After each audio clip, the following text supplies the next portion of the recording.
गौरी अपने पिता के लिए रोटी बना रही थी। अचानक चूल्हे की लकड़ी से उसका हाथ जल गया और वो चिल्ला पड़ी। पिता रामलाल दौड़ा दौड़ा आता है। बेटी का जला हुआ हाथ देखकर घबरा जाते हैं।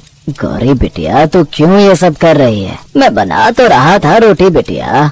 बापू, मैंने सोचा तुम रोजाना खुद से रोटी बनाकर खा रहे हो, इसलिए अपने हाथों से तुम्हारे लिए रोटी बना रही थी। बापू, तुम रोजाना माँ के हाथों की रोटी खाते थे। गरम गरम रोटी बनाती थी ना माँ, तुम कितने शौक से 4 रोटी खा जाते थे बापू। पर जब से खुद से रोटी बनाने लगे हो, तुम 1 रोटी भी नहीं खाते हो। मैंने सोचा आज मैं रोटी बनाऊंगी तो तुम अपनी बेटी के हाथों की भी 4 रोटी खा जाओगे। बापू, इसी वजह से मैं रोटी बनाने लगी। अपनी बेटी गौरी की मासूम बातें सुनकर रामलाल की आंखों से आंसू बह गए। मेरी बेटी कितनी सयानी हो गई है, कितनी समझदारी वाली बातें करने लगी है। पर बेटिया अभी तो छोटी है, ये सब काम मैं कर लूंगा, तू बस अपनी पढ़ाई पर ध्यान दे।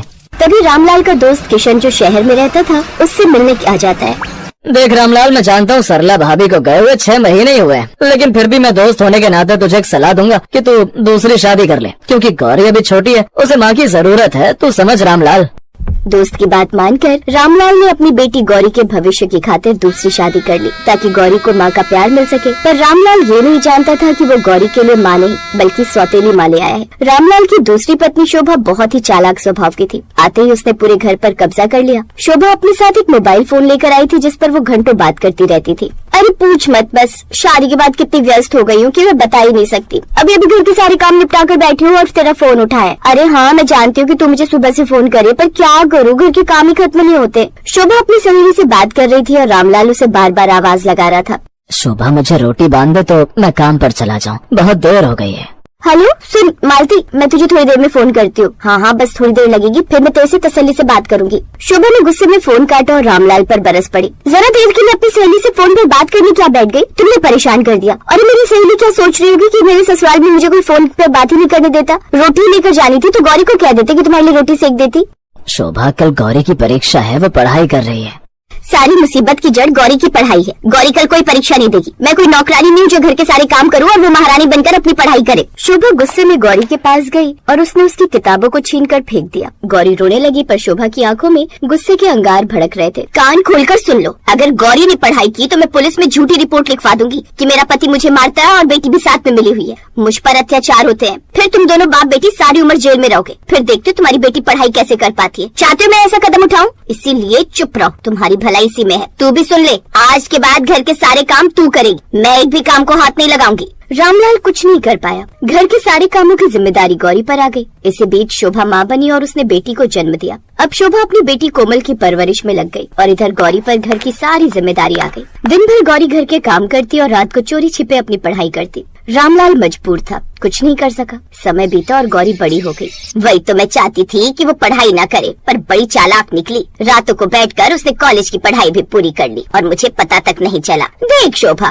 मैं तेरा भविष्य साफ देख रही हूँ। अब गौरी शादी लायक हो गई है। जैसा कि तू बता रही है, गौरी ने घर पे रहकर कॉलेज की पढ़ाई भी पूरी कर ली, तो फिर तो ये लड़की बहुत चालाक है। देख, अब जहाँ तक मुझे लग रहा है रामलाल को अब गौरी की शादी करनी होगी। इससे पहले कि रामलाल गौरी की शादी के लिए पैसा जोड़े, उससे पहले ही तुझे कोई उपाय सोचना होगा। मेरे पास एक उपाय है जिससे तू गौरी की शादी रोक सकती है, वरना गौरी की शादी हो गई तो वो अपनी माँ के सारे जेवर और बाकी रुपया पैसा लेकर ससुराल चली जाएगी। फिर तू अपनी बेटी के साथ हाथ मलती रह जाना। नहीं, मुझे बता कि मैं क्या करूँ जिससे गौरी की शादी रुक जाए। तो सुन, तू सबको कहना शुरू कर दे कि हमारे घर में बेटियां ससुराल नहीं जाती। अगर कोई भी हमारे घर की बेटियों से शादी करता है तो उनके साथ अपशगुन हो जाता है। जो भी हमारी घर की बेटियों से शादी करेगा उसका सर्वनाश हो जाएगा। बस ऐसा कुछ बोलकर तू सबको भड़का दे, सब गाँव वालों के मन में वहम डाल दे ताकि कोई भी तेरे घर रिश्ता लेकर। मालती की बात सुनकर शोभा की आंखों में चतुराई भरी चमक आ गई और उसने अगले ही दिन से पूरे गांव में अपने ही परिवार के बारे में झूठी अफवाह फैलानी शुरू कर दी। मैं तो उसकी माँ हूँ, पर मैं उसके लिए कुछ नहीं कर सकती। मुझे बड़ी खुशी है कि तुम अपने बेटे का रिश्ता मेरी बेटी गौरी से जोड़ना चाहती हो, पर बहन मैं तुम्हारे साथ गलत भी नहीं कर सकती। हमारे घर में बेटियों को ससुराल नहीं भेजा जाता। हमारे पूर्वज बेटियों के विवाह के सख्त खिलाफ थे। बस इतना पता है कि जब भी हमारे घर की कोई बेटी अपने ससुराल गई तो उसके कदम पड़ते ही पूरे ससुराल का सर्वनाश हो गया।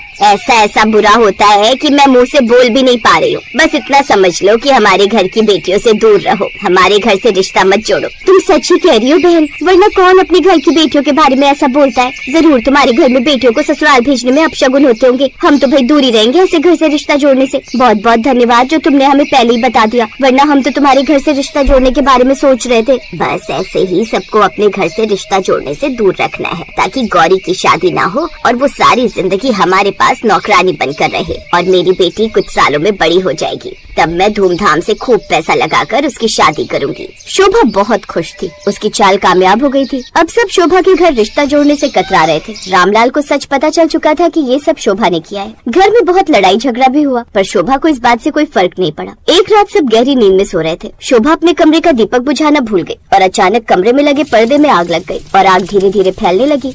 उस रात रामलाल घर पर नहीं था, वो अपने दोस्त से मिलने शहर गया हुआ था। शोभा चिल्लाने लगी। गौरी ने जब शोर सुना तो वो अपने कमरे से उठकर बाहर आई। आग बहुत बढ़ चुकी थी। मोहल्ले वाले इकट्ठा हो गए। माँ चिंता मत करो, मैं तुम दोनों को कुछ नहीं होने दूंगी। कोमल तू खिड़की के पास आ, जल्दी आ मेरी बहन, इधर आ, घबरा मत, अपनी बहन के पास आ। गौरी ने कोमल को तो खिड़की से बाहर ले लिया, पर शोभा अभी भी कमरे में फंसी हुई थी। कमरे में आग बढ़ गई थी। बेटी अगर तुम कमरे में गई तो तुम भी जल जाओगी। काकी मेरी माँ मुसीबत में है, मैं उन्हें ऐसे नहीं छोड़ सकती। मैं अपनी माँ के लिए अपनी जान भी दे सकती हूँ। काकी आप कोमल को संभालो, मैं माँ को बचाती हूँ। गौरी की बात सुनकर शोभा की आंखें भर आई। उसे अपने किए पर बहुत पछतावा हो रहा था। धुआं बढ़ने की वजह से शोभा कुछ ही देर में बेहोश हो गई। गौरी हिम्मत करके कमरे में गई और किसी तरह से शोभा को बचा कर ले आई। इस कोशिश में गौरी का हाथ भी जल गया। शोभा ने पूरे गांव वालों के सामने गौरी से माफी मांगी। गौरी बेटिया, मैं तुम्हारी गुनहगार हूँ। मैंने पूरे गांव में झूठी अफवाह फैला दी कि हमारे घर की बेटियां ससुराल नहीं जाती। मैं आप सब गांव वालों के सामने गौरी से माफी मांगती हूँ। मैंने आप सबसे झूठ बोला था, पर ऐसा कुछ भी नहीं है। मैं जानबूझकर ऐसा कर रही थी ताकि गौरी सारी उम्र कुंवारी रहे। घर में नौकरानी बनाकर रखना चाहती थी मैं इसे। मैं नहीं चाहती थी कि एक भी पैसा इसकी शादी में लगे। मेरी सहेली ने मेरे मन में बुरे विचार भर दिए थे। गौरी ने आज मेरी जान बचाई तो मेरी आंखें खुल गई कि मैं कितना गलत कर रही थी। गौरी मुझे माफ कर दे बिटिया, मैंने बहुत बड़ी गलती कर दी। तूने तो बेटी का फर्ज निभा दिया, पर मैं माँ का फर्ज नहीं निभा पाई। शोभा और गौरी एक दूसरे से लिपट कर रोने लगी। उस दिन पहली बार गौरी को एहसास हुआ कि वो अपनी माँ के गले लग रही है। कुछ समय बाद बहुत अच्छे घर का रिश्ता गौरी के लिए आता है और शोभा एक माँ का फर्ज निभाते हुए खुशी खुशी गौरी को उसके ससुराल विदा करती है। नंदिनी एक गरीब परिवार की लड़की थी, इसलिए उसके पास दहेज में ले जाने को ज्यादा कुछ नहीं था। थोड़ा बहुत सामान और साथ में अपनी तुलसी माता लेकर नंदिनी अपने ससुराल पहुंची। वो अगले दिन सुबह जल्दी उठ गई और नियम से तुलसी माता की पूजा करने लगी। तभी उसकी ननद वहां आ गई। जय तुलसी माता मैया, जय तुलसी माता। माँ माँ, कहाँ हो? जल्दी बाहर आओ।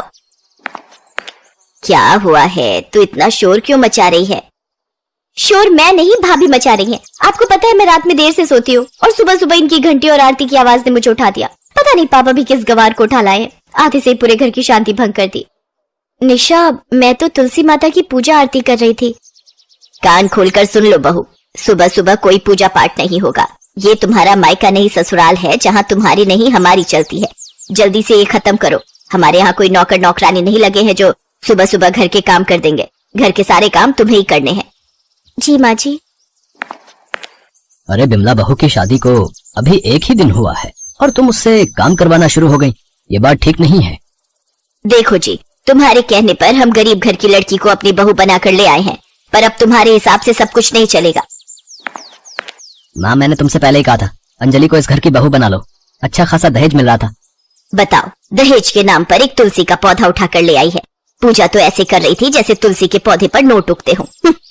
सारा दिन नंदिनी घर के कामों में लगी रहती, पर तीनों में से किसी के भी मन में उसके लिए कोई दया नहीं थी। नंदिनी का पति अशोक बहुत ही बिगड़े हुए स्वभाव का था। वो रात को शराब पीकर घर आता था और नंदिनी जब इस बात के लिए बोलती तो वो शराब पीकर उसे मारता पीटता था। एक दिन नंदिनी के ससुर घर पर नहीं थे। उस रात अशोक बहुत शराब पीकर आया। नंदिनी उसके लिए खाना लेकर गई। ये क्या खाना बना दिया? वही दाल वही घास फूस। मैंने सुबह बोला था ना मेरे लिए चिकन बना कर रखना, फिर आज मेरे लिए चिकन क्यों नहीं बना? आज एकादशी का दिन है, इसीलिए मैंने आज घर में चिकन नहीं बनाया। घर में तुलसी माता का वास है तो आज के दिन। अशोक नंदिनी को जोरदार झापड़ लगाता है। नंदिनी के मुंह से खून बहने लगता है। तभी उसकी सास और ननद शोर सुनकर कमरे में आ जाती हैं। क्या हो गया? क्यों इतना शोर मचा रखा है? अब क्या कर दिया इस कलमुही ने? माँ क्या उठा लाए हो? मैं इसके साथ एक सेकंड में नहीं रह सकता। मेरा आज चिकन खाने का मन था और ये आज कह रही है कि एकादशी का दिन है। पता नहीं कौन कौन से पाखंड करती है, कभी एकादशी, कभी अमावस्या, कभी तुलसी पूजा, कुछ ना कुछ इसका चलता ही रहता है।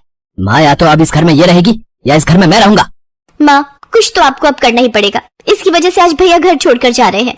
देख बेटा अशोक, तेरे पापा घर पर नहीं है, कल वो आ जाएंगे, उसके बाद हम इसका कोई ना कोई फैसला करते हैं। ज्यादा होगा तो हम तुझे इससे तलाक दिलवा देंगे। उस रात नंदिनी तुलसी माता के पौधे के पास ही बैठी रोती रही। अगले दिन जब नंदिनी के ससुर को सारी बात पता चली तो वो गुस्से में आ गए। कान खोल कर सुन लो तुम सब, मैं नंदिनी को अपनी बहू बनाकर लाया था। नंदिनी इस घर से कहीं नहीं जाएगी और अशोक तू इसे तलाक नहीं देगा। सुन ले, अगर तूने ऐसा किया तो मैं तुझे अपनी जायदाद से अलग कर दूंगा और सारी जायदाद अपनी बहू नंदिनी के नाम कर दूंगा। देख लिया ना, देख लिया ना, न जाने इसने पापा को क्या घोल कर पिला दिया है कि पापा मेरे से ज्यादा इसे वैल्यू दे रहे। मैं ये घर छोड़कर जा रहा हूँ, मैं इस घर में एक पल भी नहीं रहूंगा। अरे सुन तो अशोक, रुक, मेरी बात तो सुन। माँ मुझे रोकने की कोशिश मत करो, मेरी अंजलि से बात हो गई है। अंजलि ने मुझे कहा है कि मैं उसके साथ जाकर रह सकता हूँ। अगर तू मेरी बात मानेगा तो जैसा तू चाहता है वैसा ही होगा। बस मुझे 1-2 दिन का समय दे, मैं इस नंदिनी को इस घर से निकाल कर ही दम लूंगी। और एक दिन नंदिनी की सास ने मौका ढूंढ ही लिया। बस अब इस कटोरी वाली खीर में ये गई जहर की बूंदें। अब ये प्रसाद नंदिनी को देकर कहूंगी ये तुलसी माता का प्रसाद है, इसे भोग लगाकर खा लो। और खाते ही उसका काम तमाम। बड़ी आई तुलसी माता की भक्त। नंदिनी बहू, ओ नंदिनी बहू। जी माँ जी, आपने बुलाया? हमारे घर में इतने दिनों से सब कुछ ठीक नहीं चल रहा था, शायद मेरे भी तुम्हारे साथ पूजा करने से घर में सुख शांति आ जाए और तुम्हारे और अशोक के रिश्ते में और मजबूती आए। ये लो खीर का प्रसाद, तुलसी माता को भोग लगाकर तुम खा लो। मैंने और सबके लिए भी बनाया है ये पूरी खीर, तुम ही खाना, ठीक है? और बताना कैसी बनी है। जी माँ जी। अपनी सास का इतना प्यार देखकर नंदिनी की खुशी का ठिकाना नहीं था। वो पूजा आरती करके तुलसी माता को खीर का भोग लगाती है। जैसे ही नंदिनी खीर का प्रसाद खाने लगती है तभी उसकी ननद निशा आ जाती है और उसके हाथ से खीर की कटोरी छीन लेती है।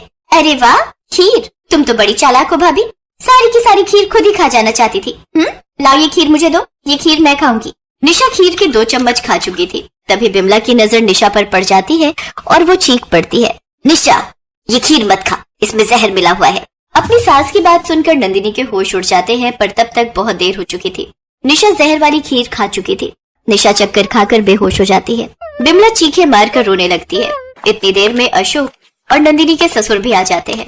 अरे बिमला, तुम अपनी बहू को मारने चली थी, तुम्हें जरा से भी शर्म नहीं आई और देखो क्या हुआ, तुम्हें करने का फल मिल गया।